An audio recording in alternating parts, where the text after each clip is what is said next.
this is Chris. Hope you're doing well, and welcome to Popcorn Finance, where we discuss finance and about the time it takes to make a bag of popcorn. We're live here from FinCon 2017 here in Dallas, Texas. I'm joined today by a very special guest. I have Marcus Garrett from Paychecks and Balances. How's it going, Marcus? Pretty good, sir. Thank you for having me on. Definite pleasure to have you here with me. Marcus, I've been listening to your podcast for a very long time. I know you're one half of the show. Yes, sir. But definitely great to have you here. I really love your perspective, the idea of a working millennial and kind of the things that they deal with. Yeah. It's a different world. I think it's a different perspective, a different type of situation than maybe has been existing in the past. Yes. So would you mind sharing a little bit about your show and yourself? So I appreciate that. Paychecks and Balances, as Chris mentioned, I'm one half of the show. I also have Rich, who couldn't be here today, but he's floating around here somewhere with his introvert reserves on low.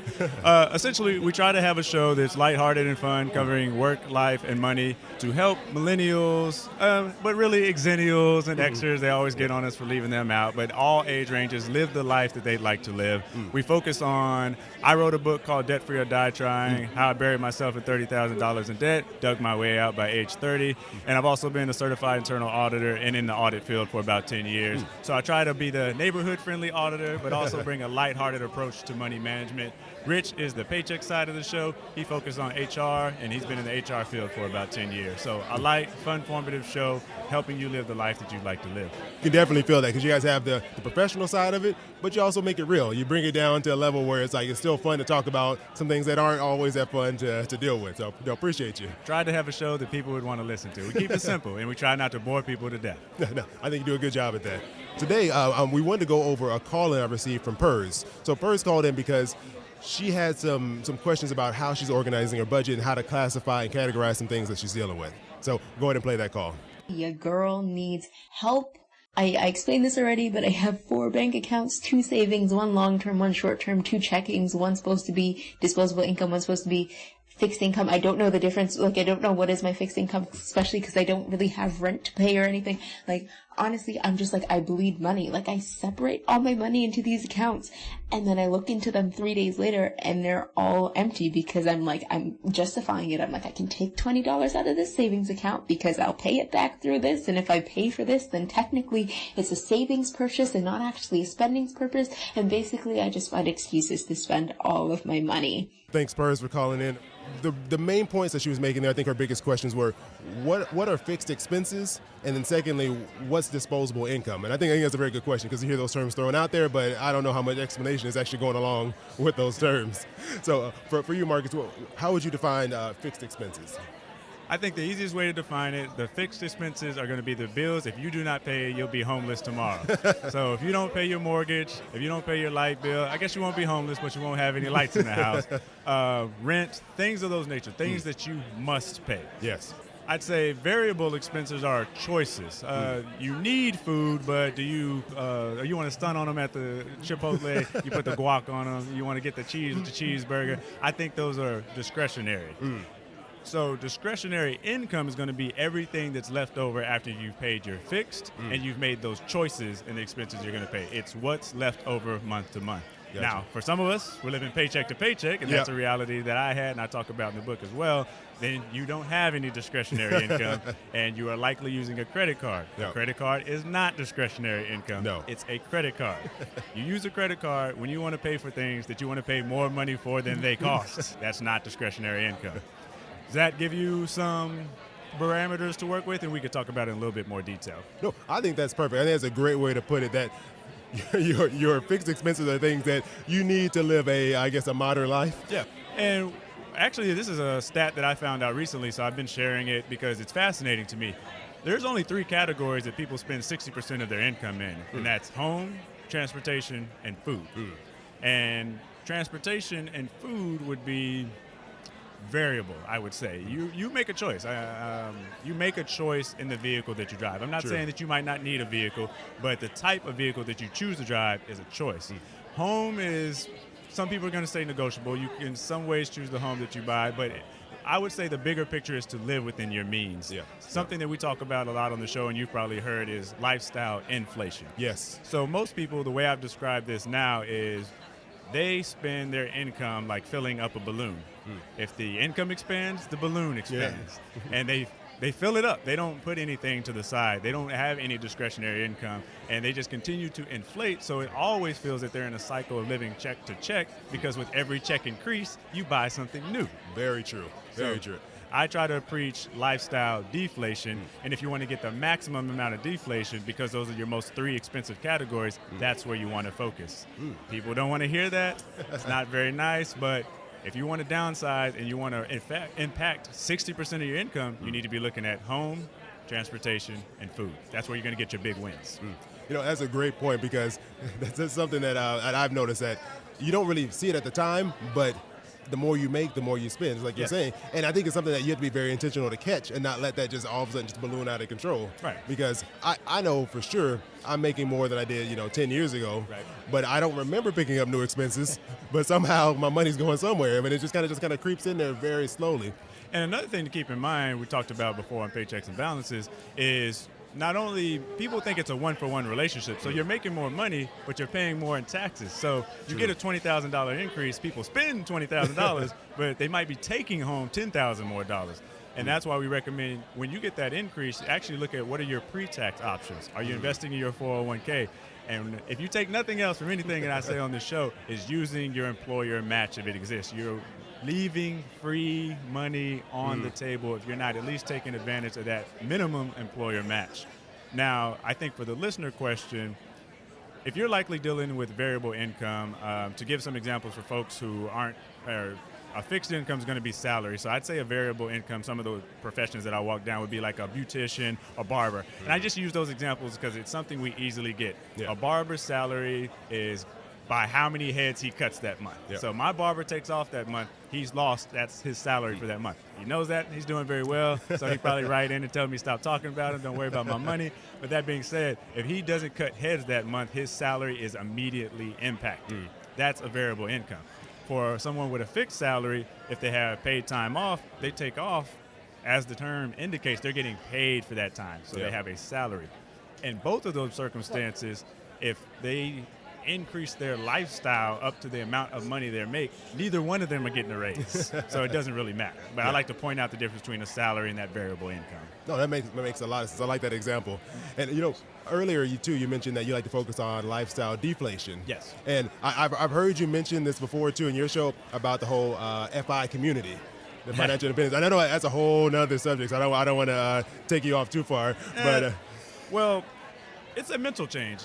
It's not different, but it's probably a bigger step than most people are aware of. So for those who aren't familiar with the acronym, it's usually FI or RE or FIRE. So financial independence, retire early.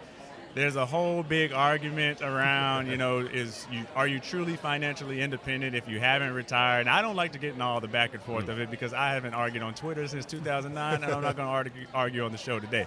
I'll have an informed debate. You can offer constructive criticism, but I'm 34 years old. I have my opinion. I respect yours, and we'll respectfully agree to disagree. But that being said, I think the first step is putting a budget together. And I said this on a show literally earlier today. Most people hear budget. Some people just checked out right now. Their eyes roll back in the back of their head. And I think that's because there's such a negative connotation around what a budget is. And I'll put it this way. A budget helps you define where your money should go, so you're not wondering where your money went. That's a great way to put it. A lot of us get to the end of the month, and we have a lot more month at the end of the month. And we're out here driving Ubers and everything like that in this microeconomy, and we're thinking we're doing it big. Yeah, we're doing it pretty small, actually. And so if you put a budget together, my favorite right now is actually a 50, 30, 20 budget, and that's percentages. And the reason I do that is because it's very simple. Every month I just looked at, I spend 50% on those needs we talked about, home, transportation, food, although those are variable, but they're needs. I need them, and some might say, well, do you need a vehicle? It's regionally dependent. Some people, for sure. I would say a lot of people from East say, oh, you don't need a vehicle, but that is regionally dependent because they have a great public transportation system. I live in Texas. I need a vehicle. Yeah, Texas, there's no way you're getting taking a bus everywhere. I'm not going to walk around. And honestly, our public transportation system isn't set up in a meaningful way for me to get around and make the needs I need for work. So that puts that personal side back in personal finance. if you have a budget and you put one in place, and what I would recommend is I'll walk through some of the details, but I won't go too in depth because it can get a little nuanced. But you can go to debtfreeordieTrying.com/budget. There's a free tool there for putting a 15-minute budget together. That's all it takes. By the time you listen to this podcast, you hit pause, welcome back, you could have put a budget together. And what it covers is those categories, but I also have some categories that are basically in red. The transportation, the food, the home. I get that. I don't focus on those too much, although that's where you're going to get your big wins. Then I have a litany, a long list of categories in yellow: cable, gym membership, these areas that you can cut back on, rent, cable, miscellaneous. I'm actually looking at a list here, and that's where I think you can maximize your lifestyle deflation. And the way that I have this set up is it's a stoplight. So the red areas are where you're going to get the biggest gain. So you can cut back in those 3 areas. If you can take on a roommate, if you can cut down on your home, if you're in a McMansion now, and I think a lot of people, they're only hearing cutbacks. I'm cutting back. And I look at it as you're making a temporary cutback for a lifelong gain. So I cut back for about 2 or 3 years, and I'm talking $6,000. And then cable alone saved me $12,000 because it was $200 a month. So I can't do this math in my head. Hopefully, it's $2,400 a year, and over 5 years, I'm spending $12,000. So if you think Walking Dead and Game of Thrones is worth $12,000, or if you're sitting in $10,000 worth of debt, struggling from paycheck to paycheck, maybe you should look at, and actually we had somebody on the show talk about getting a la carte. So instead of buying cable to watch one show, you can get that one show, whole series for $6.99. And if you are paying about $200 a month, I'll just round up to $10 so that math is easier for me. You put $190 back in your pocket, or whatever the difference is for the internet package that you have to have. Most people, they go out and they get the greatest amount of everything they don't need. And so we really try to practice not really a minimalist lifestyle, but do you really need all these things? And again, putting that personal side back into it, what's important to you? Do you want to pay your debts this month, or you want to watch Game of Thrones? Exactly. Our power to make it more probably relatable to your listening audience. First, to touch on the budget worksheet that you said. Could you say that address again, the web address for your tool? DebtfreeordieTrying.com/budget. And I have a free 15-minute budget tool available there. Now, that one's a little manual. It's literally a PDF that you can fill out, but it also covers the simplest budget available is the 80-20. So 20% goes to savings. Now, whether that's spending down debt, because I feel like that's a piece of savings, because every dollar you're not making, you're losing. So I feel like a dollar saved is a dollar earned. So that 20% goes to either paying down debt, or if you have your debt paid off, putting it towards an investment retirement account. And then the 80%, do whatever the hell you want with it. That's why it's a very simple budget. Your budget. You're responsible with 20% of your money. You make a responsible payment with 20%. I don't care what you do with the remaining 80%. Exactly. I would like for you to be responsible with that remaining 80%, but it takes off some of that. I think people just have a hesitancy to be restricted by a budget. Even though I don't see it as a restriction, I am sympathetic to that understanding. Exactly. And you want to eliminate as many barriers as you can for someone making that first step, because maybe they say 50, 30, 20, I got to just differentiate between needs and wants. Maybe they get a little scared by that. That makes them hesitate. The next thing you know, it's been like 2 years, they've done nothing. I have a workaround for that. So what I did is put a needs and wants list together. So, and I'm old school, so I literally had a piece of paper out, I folded it in half, and I put needs and wants. And I jotted down all my needs, I jotted down all my wants in the left and the right-hand column. And then walk away from that list for 24 hours. And then I bet you about 20% of those things that you think are needs are going to slide over to the want category, because, like, I need this 20-inch rims in my life, and I need these chains on my neck, and I need these earrings in my head. And I'm like, no, you do not. And even if you did, what I would tell people is try going without it for 90 days. Take 3 of your needs that you're willing to sacrifice on. I'll go back to cable, because that's usually something easy for people to wrap their head around. The first month, now you might have to pay a service charge, so you're not going to get that full benefit. You might have to cut it. That next month, so this is the next month. So you cut it off, so you pay whatever that severance fee may be. And sometimes there's not a severance fee. Sometimes people aren't in a contract. Go 3 months without cable. And what I found is after I've gone 3 months without watching those 200 shows, 190 which I'm not watching anyway, I don't need it. And what I thought was a need, and also I'm seeing And those I would have saw $600 back in my pocket. So now I'm seeing $600 back in my savings account. I didn't miss a few episodes of The Walking Dead, which is my show. But this $600 feeling kind of good in my wallet. Right, exactly. And then I'm like, wait a minute, I could do this every 3 months. So now I got $1,200, and then I got $18, and then I got $24. That feels better to me. And that was just a simple, that's a mentality change. Exactly. So try it out, and I say try it for 90 days. And you know what? If I'm wrong, turn it back on. Now you're going to be spending that money again, and that's going to hurt you a lot more than cutting it off. I can tell you that. I think that's great because you spend that time to separate yourself from it, because when you're in it, it's hard to see. You feel like it's so important. Like, I can't live without this because it's just always been there. But the moment you take it away and you find something else to fill your time with, next thing you know, time has passed. You're like, I didn't really even care about that. Right. And plus, now I got, like you said, I have this money in my pocket that I didn't have before that I can just go hopefully save it. Right. Yeah. Or maybe take a small portion of that and do something else you enjoy that's less expensive. You can roll that into something else. Like you said, going a la carte, much cheaper to buy, one season of a show one time versus paying a full cable bill for this one show and you just ignoring everything else that's on the package. Yeah, and in that example, so you would save $2,400 a year. Right. If you got a $2,000 bill that you've been paying the minimum payment, or credit card bill that you've been paying the minimum payment on, this might be an opportunity for you to pay that bill off. And just like all of us now, if you open up your credit card and you look at how long you'll be paying that minimum payment, it's usually 24, 48. You'll be paying this off like when you're in your 30s, assuming you're in your 20s now. And if you're in your 30s, you'll be paying this off in your 40s. Whereas you can make this 12-month minor change in commitment and you can pay it off this year. True. This year. We're recording here at FinCon. This year, next holidays, you would be debt-free as far as that particular payment goes. Exactly. And then on top of that, if you're taking that money you saved and applying it towards debt, you're really getting even more value out of that because you're not paying that interest that would have accumulated over that year, 2, 3, 4, however long it would have taken you to pay those minimum payments on that item. Exactly. So even more value out of it than you had before. And I think what I saw is a lot of people, once they make that first change, they start going through that needs list, like how much can I start scratching off here? After you start getting in the habit of putting money back in your pocket instead of in someone else's pocket, you start getting excited about where are other opportunities for me to save money. Yes. Overall, when I was going through and I did this analysis, I ended up saving about $6,000 because I cut back on, again, that top category. In my case, it was rent. I moved to a smaller apartment. And most people hear that and they're like, man, he's only talking about downsizing. I did it for 1 year, and I put $6,000 back in my pocket. When I was younger, in my 20s, I took on a roommate. I think millennials are really caught up in proving themselves and this adulting thing and this race to this finish line that we self-impose and made up in our head. And my question is, why? Exactly. What's the rush?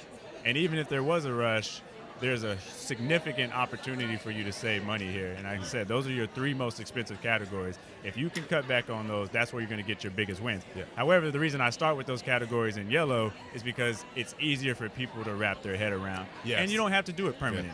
You can just try it out. And if I'm wrong, write into the show.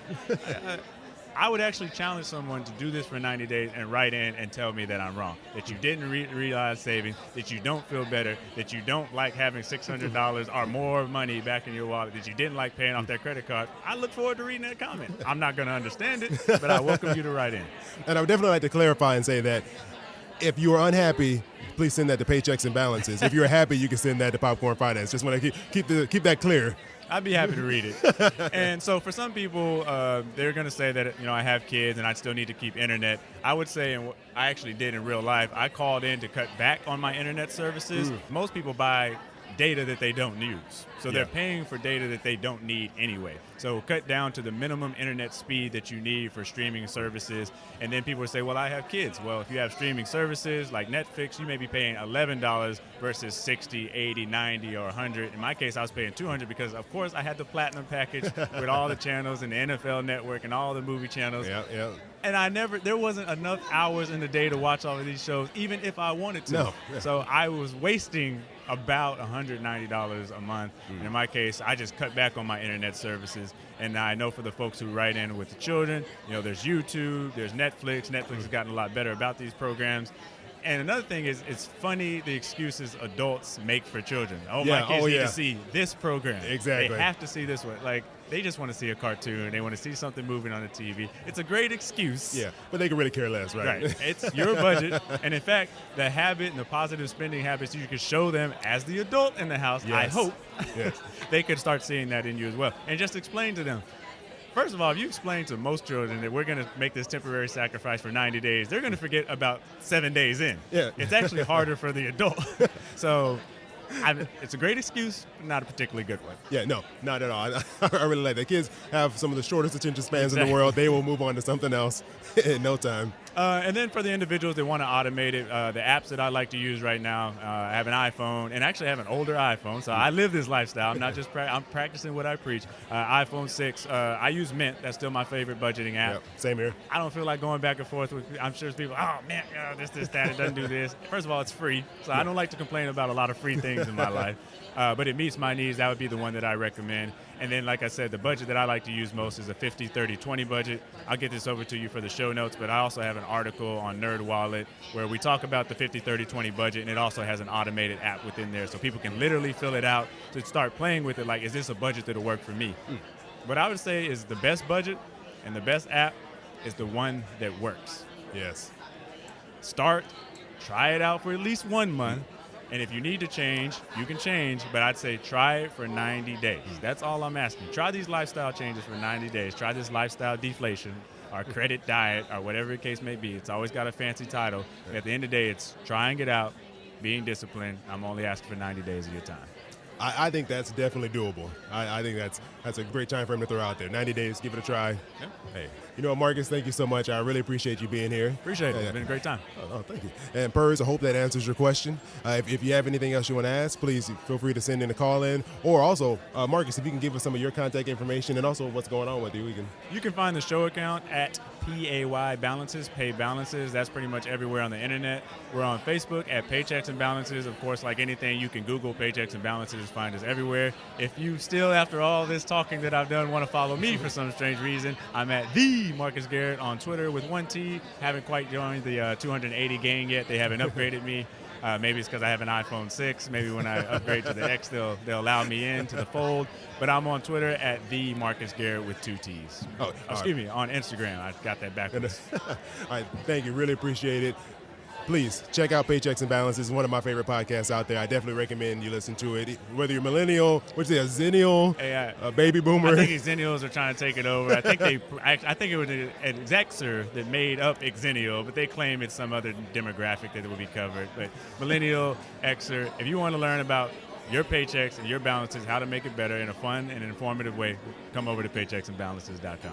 Oh, definitely. And as always, you can find me on Twitter at Popcorn Finance, Instagram, Popcorn Finance Podcast. Feel free to drop by. Love to hear from you. Thank you again. And as always, appreciate you listening.